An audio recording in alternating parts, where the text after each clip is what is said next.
IVM. Hi everybody, just wanted to ask everyone for a quick favor. We're running a brand survey right now and would really appreciate it if you could let us know what you think about the advertising on IVM. Go to ivmpodcast.com/survey and do let us know. As part of this, we'll be selecting 10 random participants and sending them some IVM swag, so do fill out those surveys.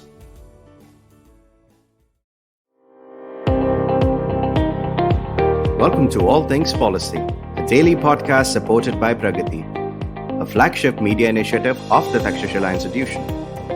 We're a bunch of policy nerds based in Bengaluru, and we like to bring a fresh perspective to Indian affairs and an Indian perspective to global affairs.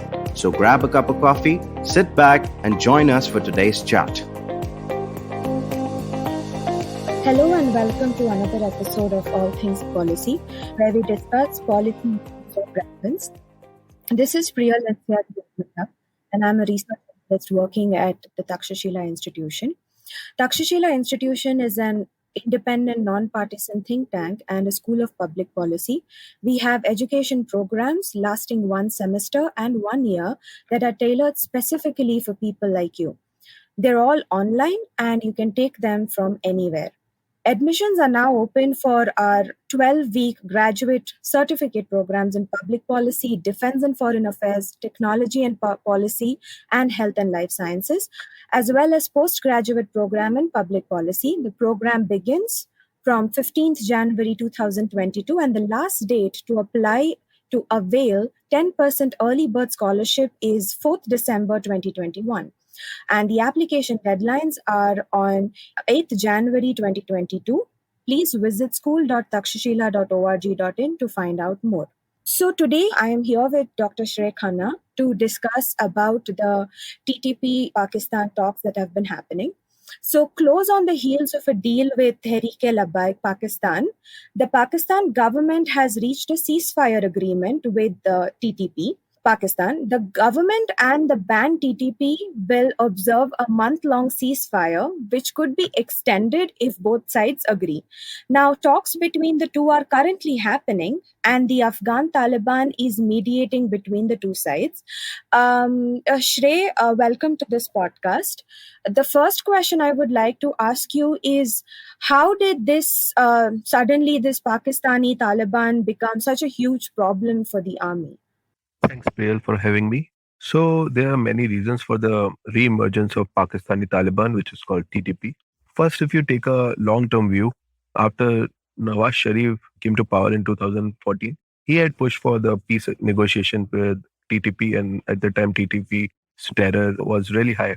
So, and it is important to keep in mind that by this time, TTP was the single biggest threat facing Pakistan, and 40 to 50,000 people had died. So as the talk started, there was a month-long ceasefire, but TTP's demand of imposing a Sharia in all over Pakistan was not acceptable to army, and then the ceasefire was formally ended by the Pakistani Taliban. And then there was a massive attack on Jinnah International Airport in Karachi, and around 30 people died in that attack. Since then, there was a series of military campaign. One was Zarbiaz in June that year, and then it was followed by Raddul Fasad in 2017. Especially the 2014 Army School massacre that happened, it shifted a huge public opinion in favor of this sort of military campaign. But the military operations, they were just part of a larger Pakistani strategy to neutralize the Taliban. And here we don't have full confirmation, but what followed was that as the Supreme Commander Hakimullah Masood had died in a drone strike, so there was this infighting among different Taliban factions. And then many of the TTP groups, they defected to ISK, which is Islamic State of Khorasan. And at that time, ISK started emerging in Afghanistan and Pakistan area. So now today, when Afghan Taliban supporters, they blame ISI for the ongoing rise of ISK, there is this history behind it. So whether or not ISI orchestrated that defection is another point. The thing is that it helped immensely the ISI to pick and neutralize the significant Pakistani Taliban members. Now, coming back to your main question, why have they become such a huge problem for Pakistan now? So there are many reasons for it. First, the defection that had happened to ISK. They were neutralized after this guy called Noor Wali Masood. He became their Amir in June 2018. And after that, he was successful in uniting all the warring factions of Pakistani Taliban, because he was a Masood, and the last one, Hakimullah Masood, who had died. After that, the guy called Fazlullah came, and he couldn't manage the different Pakistani Taliban factions together. So then there was on the other side in Afghanistan, there was a coordinated operation against the ISK, jointly undertaken by Afghan forces, US and Afghan Taliban. They all participated, and ISK was pushed out of the provinces, their stronghold provinces of Nangarhar and Kunar. So there was a resurgence happening around in 2019-20, and this decimation of ISK, it played an important role, because all those Taliban groups which had migrated to ISK, they started coming back to TTP. So there was resurgence happening of TTP in around 2019-20. There was increase in attack, and TTP started attacking Pakistani forces in 2019 even. But this year, when the Afghan Taliban were marching towards Kabul, they released hundreds of TTP militants from jails, and most of them, they went back to the tribal areas in Pakistan and regrouped. So the most prominent among these returnees is Maulvi Fakir Mohammed. He was like deputy chief of TTP in the past. So, and after he went back to the tribal areas, he gave a call for reunification of all Mujahideen factions to realize the formation of an emirate in Pakistan, like it was successful in Afghanistan. And then in a period since August, there has been a marked rise in TTP attacks, not only on Pakistani forces, but also on CPEC project. And that has created a larger problem in China-Pakistan relationship, and ultimately for Pakistan army, and that has pushed them for the talks. Right, that is actually quite interesting. Thank you for giving such a background. Now we know that the talks are happening between the two parties, right? And that Afghan Taliban is mediating between the two sides. What is the nature of the talks that are happening currently? Could you let us know more about that, please? So it was reported last month that Imran Khan government is in talks to TTP, asking them to surrender. And there was this news of Hafiz Gul Bahadur group, which had announced ceasefire after some militants of that group were released by the government.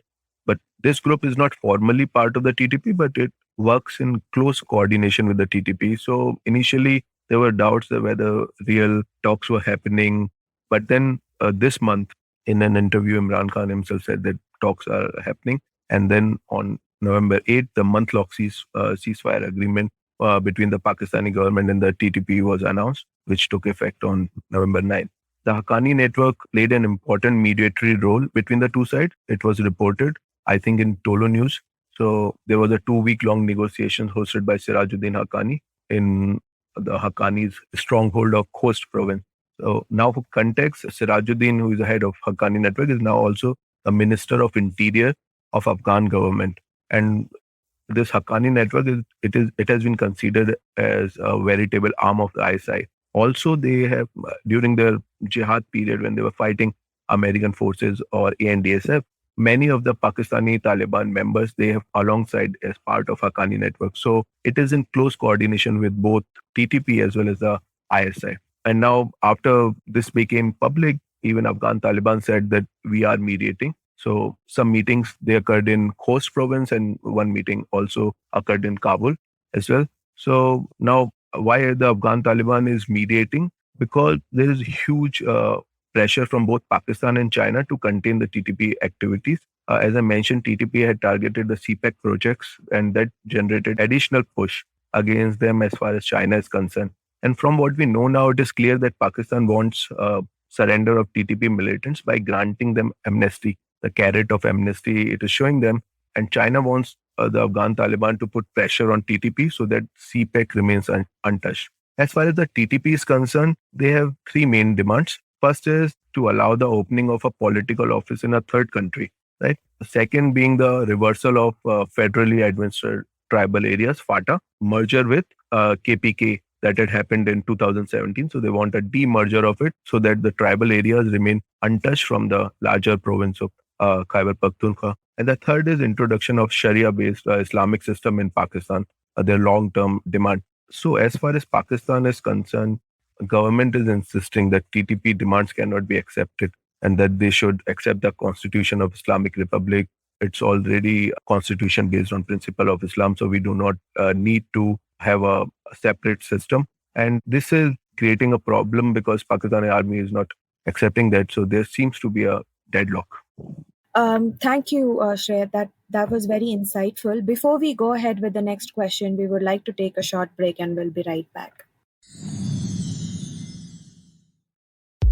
Your computer can be compromised in many ways, and all cyber attacks ultimately affect your files and apps by accessing everything that's on your PC. Intel vPro keeps you safe from cyber attacks using the Intel Hardware Shield, which has 3 groups of capabilities. First, advanced threat protection, quickly detecting issues like ransomware and crypto mining. Second, below the OS security, identifying unauthorized changes to hardware. And lastly, application and data protection, preventing malware injections. So, secure your organization's productivity with Intel vPro's hardware-based security. Visit intel.in/IT Heroes to know more. Remember, Intel vPro is built for business.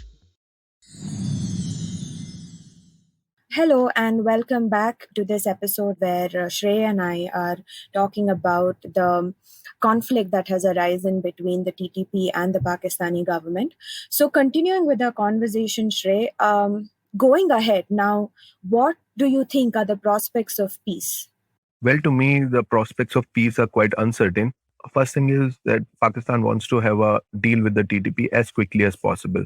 Reason being that right now the situation in Afghanistan is relatively under their control. They have Haqqani network in important positions, and Southern Taliban, Kandharis and Hilmandis, they are on back foot. Even Mullah Baradar is on back foot. So right now they are in a better position in Afghanistan. So they feel that they can pressurize Afghan Taliban to in turn pressurize TTP so that a deal can be reached. And we should also remember that Pakistan Taliban and Afghan Taliban, they have fought alongside against the Americans and ANDSF, and they have fraternal as well as tribal ties. So, and many of the issues raised by Pakistani Taliban, those issues have huge ideological sympathy for Afghan Taliban, right?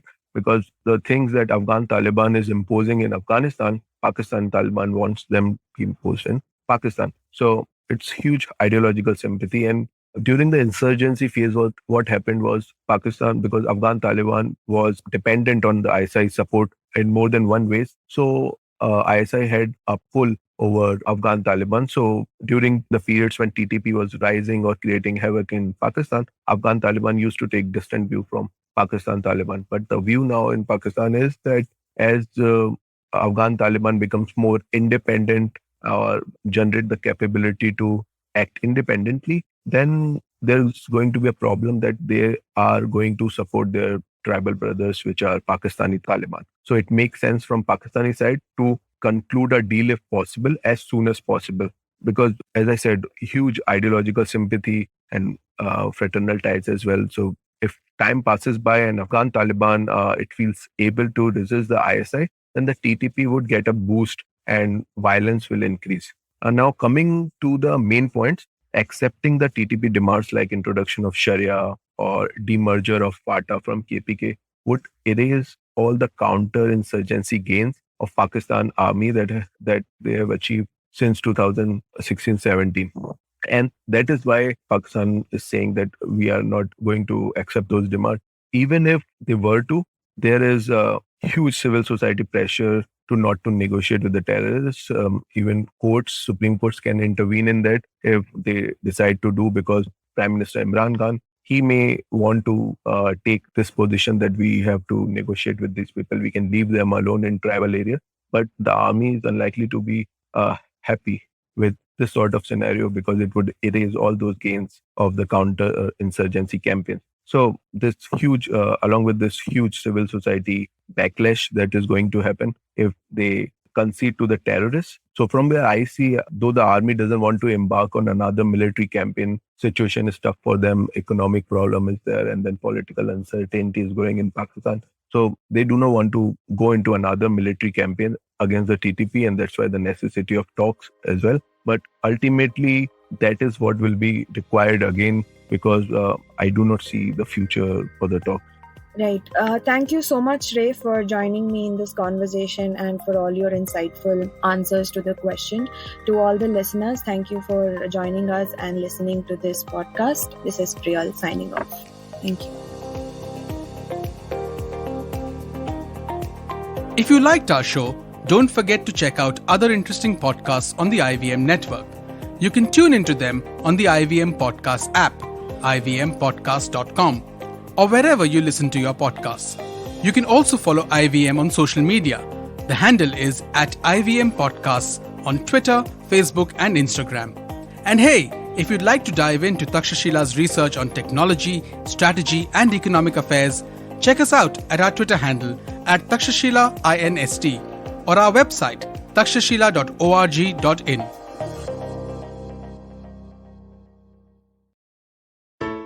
Hey everybody, it's been a great week on the IVM Podcast Network. On Advertising is Dead, Varun talks to Paul Ravindranath G, Program Manager, Developer Relations, and Head of Google Accelerator for India. They discuss the startup ecosystem and how Google is enabling innovation through this program. On Shunya One, Sheila Datti and myself talk to Abel Joseph, founder and CEO of Isle. We discuss how Isle is a truly Indian dating app. It's not so much as a dating app as a matching app. It's a really interesting conversation. You should definitely check that out. On Postcards from Nowhere, Utsav uncovers the hidden injustice in India's languages and how it shapes the way we travel and interact with people. On the Life Manifesto, Zarina debunks leadership myths that are popular amongst people. And on Khel Niti, Rajiv Mishra, Nikhil Chopra, and Ayaz Memon discuss Australia winning the T20 World Cup. Do follow us on social media. We're IVM Podcast on Twitter, Facebook, Instagram, and LinkedIn. And remember, if you're enjoying this show or any of our other shows for that matter, please do tell a friend. Also, do check out our various YouTube channels. You can catch them on IVM Podcast/YouTube. And finally, we'd like to thank our sponsors on the network this week: Cred, Bank of Baroda, Quota, CoinSwitch, Kuber, Slay Coffee, Intel, and Oxfam India. Thank you so much for making this possible. Do you like true crime stories? Do you like to learn about the people behind some horrible, awful crimes? More specifically, women that may have committed these crimes. Actually, Indian criminals that are women? Then we'd like to welcome you to our podcast, Misconduct. My name is Raghavi. And I am Nisha. We cover themes like murder, dacoity, drug trafficking, financial fraud, kidnapping, and many more. You can catch us every Wednesday on the IVM Podcast Network or wherever you get your podcast.